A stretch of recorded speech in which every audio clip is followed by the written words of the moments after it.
Namaskar. Welcome to this institute. I, on behalf of the director, Dr. Sandeep Sharma, invite you all, and especially Shri Nekram Sharma ji, who is the chief guest. He's the Millet Man of India. You all must have heard him in the news recently. We are very lucky to have him amongst us. He'll be giving you some, sharing some of his knowledge with you, because this year is the International Year of Millets. You must be familiar with that. Yes. Then Dr. Ravinda Kondal. I welcome you also, sir. And Shyam Singh Chauhan ji, the progressive farmer, and former superintendent from the Himachal Pradesh Forest Department. सबका यहाँ पे मैं स्वागत करता हूँ आप लोगों का. Today we are here. हम यहाँ इसलिए एकत्रित हुए हैं. Today is the International Day of Forest, 21st March. Okay. See, I'll just very briefly tell you first about the program which we're going to have. It's a very small program. It will start. I'll start a little brief about the why we celebrate this day. Then our director will welcome formally the chief guests and the participants, followed by saying the lecture of the chief guest Shri Nekram ji. Then we will have a skit prepared by the children, small skit by Sharanya Sood, Aradhya Sethi, Harshita Sharma, Nishita Sharma, Priyanshi Thakur and Divya Sood. Okay. And a small, little speech which has been prepared by Sharanya Sood from the school on International Day of Forest. So I will not go into very much detail. I will leave my presentation for the time being, but I'll just tell you that who organizes this International Day of Forest. It is the United Nations Forum on Forest and the FAO of the Food and Agriculture Organization. They are the ones who organize this with, in collaboration with different governments and institutes and organizations who are working on nature and forest. Okay. It is also known as the World Forest Day. Okay, and it started, the first day which we celebrated was in 2013. Why? Because 2011, when we are celebrating the International Year of Forest, till the 20 we had different themes, then it was realized that we need to focus more on the forest. So since 2013 we are celebrating 21st March as the International Day of Forest or the World Forest Day. Now I request the Director HFRI to formally invite the chief guest. Delhi में कुछ स्कूलों ने ये नई scheme शुरू की कि school में बच्चों के एडमिशन के साथ ही एक पौधा भी वो लगवाते हैं, और बच्चा जब तक उस स्कूल में रहता है वो पौधा वो देखता रहता है उस पौधे को, उसकी जिम्मेदारी पूरी उसी की होती है. बीच में दिन में पानी देना या 2 दिन में, और कभी उसमें से घास निकालना. तो इस तरह का भी एक संकल्प आप अपने क्षेत्र के आसपास या स्कूल में कहीं भी कर सकते हैं. और या अगर आप कृषि या बागवानी से आपके माता पिता जुड़े हैं तो वहाँ भी आप पौधे लगा सकते हैं, बागवानी के पौधे लगाएं. और खाली जमीनें तो आसपास और बाउंड्री पे जरूर वानिकी के पौधे या झाड़ियाँ लगाएं, जिससे आप कार्बन फुटप्रिंट या कार्बन फिक्सेशन करने में मदद करेंगे. तो ये कुछ संकल्प हम इंडिविजुअल लेवल पे भी हम ले सकते हैं, जिसमें जरूर जो ग्लोबल वार्मिंग हो रही है, पूरी तरह से हमारा जो क्लाइमेट चेंज हो रहा है, इसको हम स्टेबलाइज कर पाएं, इसको मिनिमम इसका इम्पैक्ट कर पाएं. तो मैं पुनः आप सबका और हमारे जो मिलेट मैन है नेकराम जी, उनका स्वागत और अभिनंदन करता हूं और धन्यवादी हूं कि इन्होंने इस छोटे से हमारे कार्यक्रम में आज इंटरनेशनल डे ऑफ फॉरेस्ट में यहाँ आए और हमारे बीच हमारे इस कार्यक्रम की शोभा बढ़ा रहे हैं. बहुत बहुत धन्यवाद. नमस्कार. परम श्रद्धेय संदीप शर्मा जी, डायरेक्टर HFRI शिमला, आपके सभी सहयोगी, यहाँ उपस्थित विभिन्न स्कूलों से आए हुए प्यारे बच्चों, बहुत एक प्रसन्नता होती है कि हम लोग सब इकट्ठा मिल करके अपना नेचर के बारे में कुछ बात करें, कुछ समझें इस अपना प्रकृति को। यूं तो मानव हमेशा से उसको प्रकृति से लगाव रहा है, परंतु यूं हम लोग आगे बढ़े तो मानव सिर्फ मानव का ही लालच इतना बढ़ गया है कि वो प्रकृति भी परेशान हो रही है। मेरा अपना अनुभव है कि मानव के अलावा जितने भी जीव धरती पर परमात्मा ने तैयार किए हैं वो सब अपना काम विधिवत कर ही रहे हैं। इसके 20 उदाहरण हैं। सिर्फ मनुष्य ही एक ऐसा प्राणी है जिसको परमात्मा ने बुद्धि दी और शायद ये कहा होगा कि इस पूरे जो जगत है, जो संसार है, आपका पर्यावरण है, आप उसका भी ध्यान रखें। परंतु ये सब होता नजर नहीं आ रहा, इसलिए ये इस तरह के दिवस मनाने की जरूरत पड़ रही है। आज विश्व वानिकी दिवस के उपलक्ष्य में मैं खास करके इस संस्थान के डायरेक्टर हैं और आप सभी बच्चे यहाँ उपस्थित हुए हैं। हम लोग कुछ समय में आपस में चर्चा करेंगे, अपने अनुभव रखेंगे और हम उनको जरूर इम्प्लीमेंट भी करेंगे, ऐसा मेरा अपना मानना है। आप सब लोगों का बहुत बहुत धन्यवाद इस बात के लिए। कल मुझे जब डॉक्टर साहब का फोन आया, बहुत व्यस्तता भी रही है, और मुझे एक चीज ही समझ आती थी बहुत पहले से कि जहां अगर हमारा नई पीढ़ी के साथ कुछ कार्यक्रम हो वहां जरूर पहुंचना। मेरा अपना मानना है कि आप लोग आज पढ़ाई कर रहे हैं, कल आपको ही ये समाज, ये पर्यावरण, ये सब संभालना है।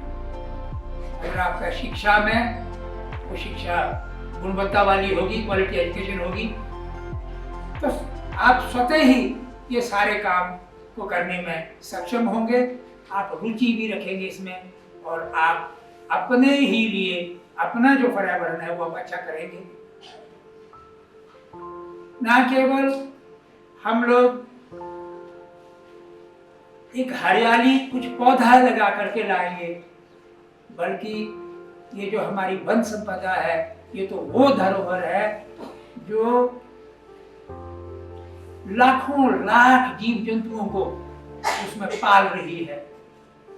और एक समय था जब मानव खेती कम करता था तो इन्हीं जंगलों में पूरा डाइवर्सिटी थी।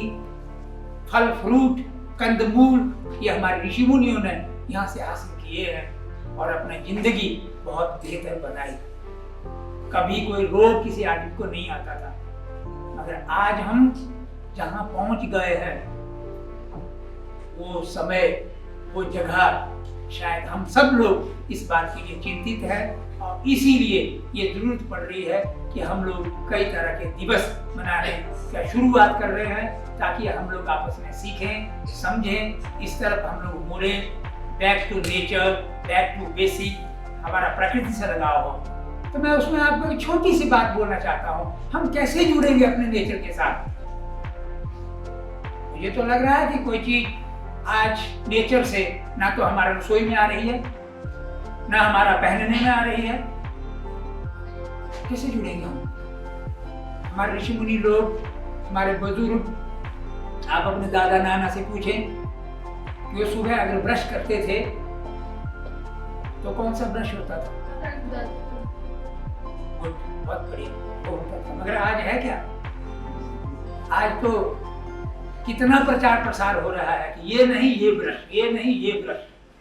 और वो ब्रश जब आप कर रहे हैं तो मुझे लगता है मैं बहुत सारे बच्चों से, मेरा लगभग 20 साल का अनुभव है।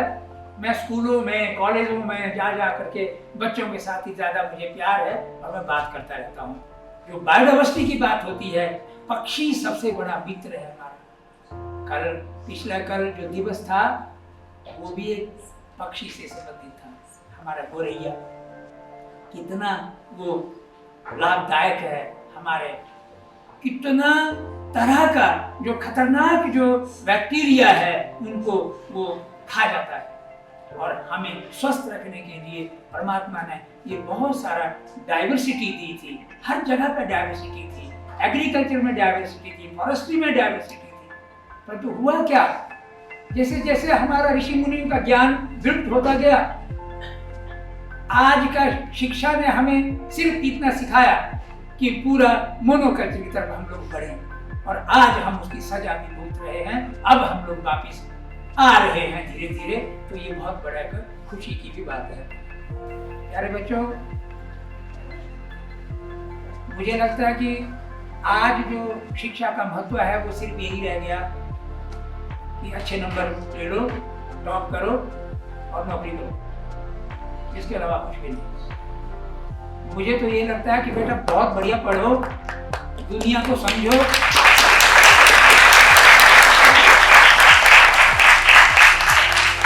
जिंदगी जीने के लिए बहुत ज्यादा पैसे की आवश्यकता है ही नहीं।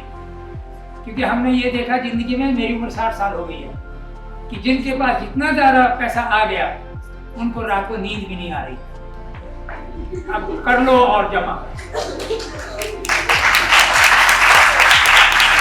हम हल्दी खाते हैं, हल्दी पहले जंगल से ही लाई है हमारे ऋषियों ने, और बोला कि बेटा ये उगाओ भी खाओ भी, वो धरती के लिए भी अच्छी है और आदमी के लिए भी एंटीबायोटिक हो। पहले किसी को चोट लगती थी तो हमारे दादा नाना उसी का लेप लगा के सब ठीक हो जाता। ये सब कहाँ से आया? नेचर से। मगर आज हम क्या उसका इस्तेमाल कर रहे हैं? क्या हमें मालूम है कि हम लोग दाल सब्जी में वो हल्दी डालते हैं तो उसका क्या महत्व है? रंग बढ़िया दिखेगा, परंतु उसका जो गुणवत्ता है, उसकी जो क्वालिटी है, वो हमारे शरीर में क्या कर रहा है? हमारे आंतों में, हमारे शरीर में अंदर आमाशय में, छोटी आंत में, बड़ी आंत में, कहीं भी कोई जख्म हो जाए उसका लेप वहां लगता है और वो ठीक कर देता है उसको। यही वजह थी कि पुराने लोग कभी बीमार नहीं होते थे। मैंने देखा आज से 20-30 वर्ष पूर्व कि अगर किसी को कहीं गिरा, चोट लगी, हड्डी टूट गई, वैसे तो टूटनी नहीं क्योंकि भरपूर ताकत है उन हड्डियों में, अगर टूट भी गई तो भी वो बहुत जल्दी वो रिकवर हो जाता है और उसमें कोई ज्यादा कुछ खाना नहीं पड़ता है। ऐसे हमारी प्रकृति के अंदर ऐसी औषधियां रही है। परंतु अब तो वो वैद्य लोग भी गायब हुए। अब तो हमारे बहुत अच्छी बात है कि बड़े बड़े हॉस्पिटल बने हैं, बहुत बड़े बड़े डॉक्टर भी हैं। अगर बीमारियां कम हुई, बड़े बड़े पेड़ नहीं लगाना, बीज बोना, बीज धरती की गोद में रख दिया, धरती उसको खुद संभालेगी क्योंकि वो धरती माँ है। माँ को आता है अपने बच्चों को पालना। परंतु अभी जितना सारा बहुत खर्चा भी होता है परंतु उसके रिजल्ट बहुत कम आते हैं। तो उसमें हमारे बहुत सारे मित्र हैं। जो बायोडाइवर्सिटी की बात होती है, पक्षी सबसे बड़ा मित्र है हमारा। कल जो दिवस था वो भी एक पक्षी से संबंधित था। हमारा गोरैया कितना वो लाभदायक है हमारे, कितना तरह का जो खतरनाक जो बैक्टीरिया है उनको वो खा जाता है।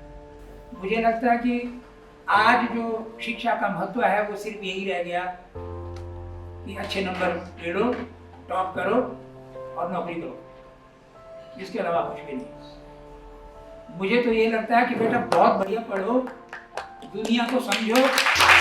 There are several ways of conserving forests which includes control deforestation. While deforestation cannot be avoided completely, we must look to control it. Young and immature trees should not be felt as far as possible. Protest against forest fires. Forest fires are the most common and deadly cause of loss of life. Precautions must be taken for such incidents in order to avoid the rapid spread of fire. Some more are afforestation, better farming practices, recycling, etc. I would like to conclude my speech in the words of Mahatma Gandhi. I quote, "What we are doing to the forests of the world is but a mirror reflection of what we are doing to ourselves and to one another." I unquote. Now the girls of Oklahoma School will be presenting a skit. Thank you. दादाजी, आपको क्या हुआ? अरे बेटा क्या बताऊं, ये तो बढ़ती उम्र का नतीजा है।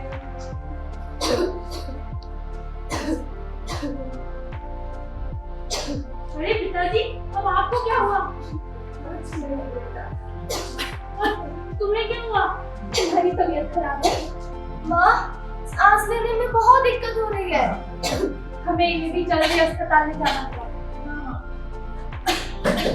अरे आप नमस्कार डॉक्टर साहब, देखिए अब मेरे पिताजी और बेटे को भी वैसा ही हो रहा है।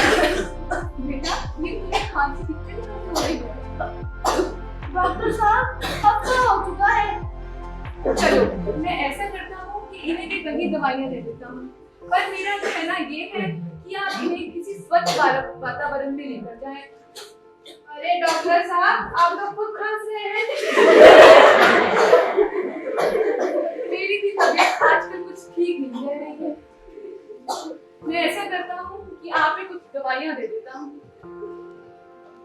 धन्यवाद।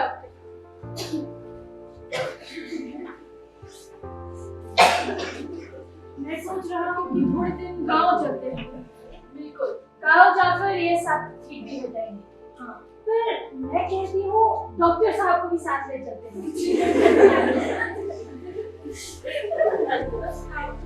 उनकी तबीयत भी कुछ ठीक नहीं है। ऐसा करते हैं, उन्हें भी साथ ले चलते हैं।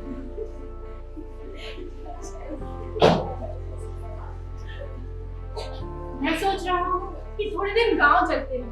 गांव? अरे क्या होता है? बेटा, बहुत सुंदर जगह होती है। मेरा तो जीवन वहीं कटा है। अब जब तुम्हें ले जाऊंगा तो तुम भी देखना। ठीक है माँ। चलो हम सब चलकर तैयारी करें। चलो चलो। कहाँ जाएंगे? कपड़े रखो। हाँ, डॉक्टर के पास जाएंगे। नमस्कार डॉक्टर साहब, हम सोच रहे हैं कि गांव चले जाते हैं। ये तो बहुत ही अच्छा निर्णय किया है आपने। जी, तो आप ऐसे क्यों नहीं करते कि आप भी हमारे साथ चलें? जी, मैं भी आप लोगों के साथ चलना चाहूँगा। मैं भी अपना सामान बांधना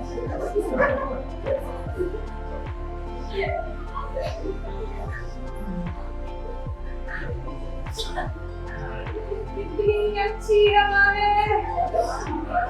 वाह, यहाँ पर आगे तो सुकून ही मिल रहा है।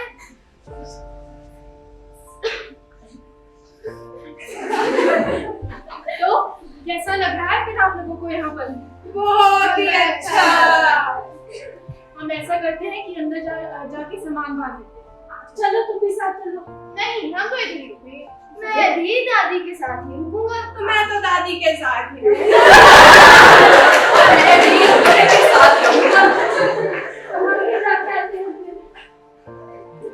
बेटा, ये देख, ये वो पेड़ है जिस पर मेरा पूरा बचपन गुजरा है। और तुझे पता है, तेरे पापा भी बचपन में इसी पेड़ पर खेला करते थे। और तुम्हें याद है, मैं यहाँ से गिर भी गया था। अरे यार, कितना रोया था। तो कैसा लग रहा है आप लोगों को यहाँ पर? बहुत अच्छा। अब मैं सोच रहा हूँ यहाँ अपना एक बड़ा सा घर बनाएंगे। घर? घर कहाँ बनाएंगे? अरे यहीं ये पेड़ वगैरह काट के यहाँ एक बड़ा एक आलीशान घर बनाएंगे। अगर हम यहाँ पे भी पेड़ काटेंगे तो हम मुंबई से यहाँ पे क्यों आए? चुप कर, तू मुझे मत समझा। अरे तू चुप कर, वो बिल्कुल सही बोल रहा है। अगर हम गांव में भी इसी प्रकार से पेड़ काटेंगे तो हमारे गांव में और मुंबई में क्या फर्क रह जाएगा? जी आप सभी ठीक कह रहे हैं, मेरी तो बुद्धि भ्रष्ट हो गई। वो भ्रष्ट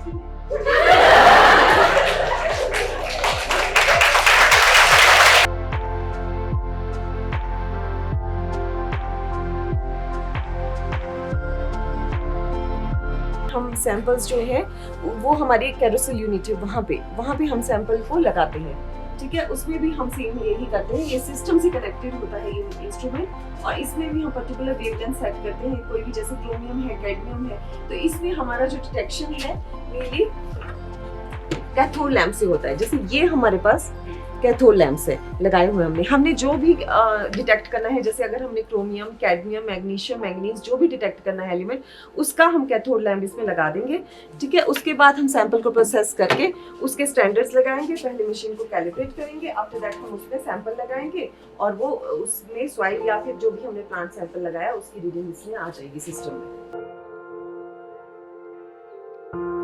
this is automatic nitrogen analyser.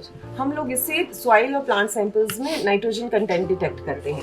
तो इसमें हम जैसे जो प्लांट सैंपल्स है उसकी जब हम उसको डिटेक्ट करते हैं, उसके लिए हम वी डू फर्स्ट डाइजेशन। तो डाइजेशन जो सैंपल्स की है, हम लिए हैं हमारे पास डाइजेशन ट्यूब्स, इसमें डालते हैं, ठीक है। 5 ग्राम्स हम सॉइल सैंपल लेंगे, उसमें थोड़ा उसको मॉइस्ट करेंगे और उसके बाद हम लोग जैसे सैंपल को इसमें लगाने के लिए उससे पहले जब हम प्रिपेयर करेंगे तो कैटलिस्ट मिक्सचर सल्फ्यूरिक एसिड से हम डाइजेस्ट करेंगे at 420 degree centigrade for 6 hours. उसमें डाइजेशन करने के बाद आफ्टर कूलिंग हम सैंपल को है कैलकुलस मशीन में इंसर्ट कर देंगे। इसमें 6 मिनट्स का प्रोसेस होता है। तो इसमें हम लोग रेजेंट्स लगाते हैं, potassium permanganate, sodium hydroxide and boric acid. उससे हम सबसे पहले इसमें रिफिलिंग करेंगे इन सैंपल्स की। उसके बाद यहाँ पे फ्लास्क में हम लोग जो सैंपल यहाँ पे होंगे, इधर पोटेशियम परमैंगनेट और बोरिक एसिड आएगा। तो उसके बाद after distillation we do titration, ठीक है। तो टाइट्रेशन करने के बाद जो हमारी रीडिंग आएगी उससे हम लोग प्लांट सैंपल और सॉइल सैंपल में हम लोग नाइट्रोजन कंटेंट डिटेक्ट कर सकते हैं। For example, what are we? What is our binomial name? We are Homo sapiens. Okay. So similar, all plants, there's a meaning to everything what we given. What do you call Devdar? You should know common ones. Your state tree, what is called in botanical. Citrus, Devdara. Dev means God, Dara means tree. So it's tree of the gods, a revered tree. So they've named it Devdara, Devte ka ped. Okay. So it's Citrus Devdara. Another example I give of neem. For neem in Urdu we call it Azad Darakht. Okay. So the name of neem is Azadi Rakhta Indica. Azad Darakta Indica. Actually, herbarium, you must know that it is a place where the dried specimens are kept, and these specimens are prepared with some standard methodology. This is -80 deep freezer. The leaf sample that we collect from field and we store here, and we can store leaf sample for at least 2 years, and there is no harm for tissue. There is no damage, and we can furthermore isolate here. Cell level, cell में आपका you have proteins, you have everything, okay. So we will treat that, we will crush leaf sample, okay, and we will treat it with different chemicals जिससे कि proteins आपके separate हो जाएंगे, debris अलग हो जाएगी, और DNA तो वो जब separation method करते हैं तो हम इस centrifuge का use करते हैं, okay. आज हम पंथा घाटी में जो हमारा संस्थान है, हिमालयन वन अनुसंधान संस्थान, यहाँ वानिकी अंतर्राष्ट्रीय दिवस मना रहे हैं। इस दिवस में हमने श्री नेकराम जी, जो अभी पद्म श्री इन्हें हिमाचल की तरफ में गवर्नमेंट ऑफ भारत सरकार से मिला है, उनको भी हमने बुलाया है। स्कूल से, ऑकलैंड हाउस स्कूल से बच्चे आए हैं, उनके फैकल्टी मेंबर हैं। इस कार्यक्रम में हमारा ये उद्देश्य रहा कि हम बच्चों से ही पर्यावरण और वानिकी से संबंधित जो जानकारी है साझा करें, क्योंकि आने वाले समय में यही यंग जो बच्चे हैं यही देश का भविष्य है, और वनों से संबंधित, वानिकी से संबंधित जितने भी हम इनके माइंड में हम ये डाल पाएँ ये चीज़ें, ये आने वाले समय में हमारा जो पर्यावरण है उसको सुरक्षित रखेंगे, संरक्षण में भागीदारी करेंगे। और वनों के साथ साथ जो हमारा ग्लोबल वार्मिंग है उसके बारे में भी चर्चा हुई। अंतर्राष्ट्रीय मिलेट ईयर है, इसमें भी हमने बच्चों को कैसे स्वस्थ रह सकते हैं, कैसे आप अनाज जो है, जो मोटा अनाज है, उसको भी अपने खान पान में शामिल करें और अपना जीवन स्वस्थ रखें, अपने आसपास भी सुंदर और स्वस्थ जीवन बनाएं। इसके अतिरिक्त हमने वनों के महत्व, डायरेक्ट बेनिफिट्स, इनडायरेक्ट बेनिफिट्स, उस पर भी बच्चों को समझाया। बच्चों ने भी एक छोटी सी स्क्रिप्ट लिखी कि कैसे जो हमारा गांव है उसमें खुली हवा और आबो हवा इतनी अच्छी है कि छोटी मोटी जो बीमारियां हैं वो वैसे ही वहाँ गांव में रहने से गायब हो जाती है। तो हमें बहुत अच्छा लगा और इसी तरह हम आने वाले समय में भी वानिकी से संबंधित जो कार्य हैं, जो हमारा कार्यालय में जो शोध हो रहे हैं, उनमें सब जो हमारे स्टेक होल्डर्स हैं उनमें साझा करेंगे। धन्यवाद। आज हमने ये प्रोग्राम रखा जहाँ की ऑकलैंड हाउस स्कूल के बच्चे आए, लगभग 100 बच्चों ने पार्टिसिपेट किया और हम बहुत लकी थे कि आज के दिन मिलिट मैन ऑफ हिमाचल प्रदेश वो भी हमारे साथ थे। वो एज चीफ गेस्ट उन्होंने बच्चों को बहुत सारी बातें बताई जो कि उन्होंने नेचर को वापस अपने जीवन में शैली में लाना है। You have to go back to nature, ये इनका वो मोटो था।